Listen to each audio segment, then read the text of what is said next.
In the wake of severe flooding across Central Europe, the European Union has pledged billions in aid to help affected countries recover.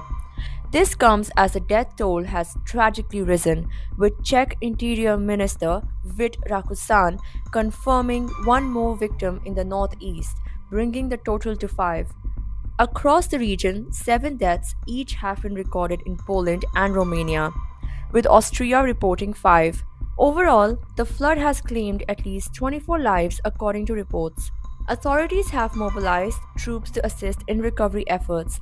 In the Czech Republic's hardest hit areas, soldiers joined firefighters and emergency crews. Army helicopters are distributing vital humanitarian aid while soldiers construct temporary bridges, replacing those that were swept away. During her visit to southeastern Poland, European Union chief Ursula von der Leyen met with leaders from Poland, Austria, the Czech Republic, and Slovakia. She said funds will be made available quickly for infrastructure repair from the EU Solidarity Fund, as well as 10 billion euros from what is called the Cohesion Fund for the most urgent repairs.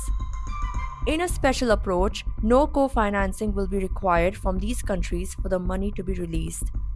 She added, and I quote, "Here we say it's 100% European money, no co-financing," end quote. Meanwhile, heavy rains are threatening new areas in northern Italy, with about 1,000 people evacuated in the Emilia-Romagna region.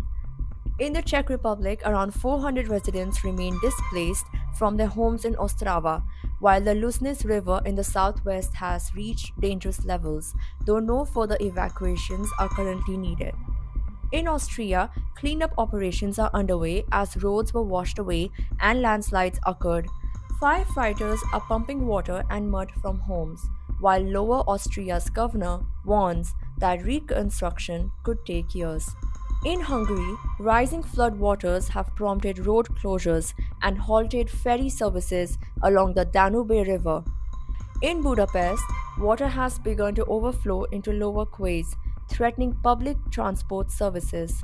As Central Europe grapples with this natural disaster, efforts continue to provide relief and begin the long process of recovery.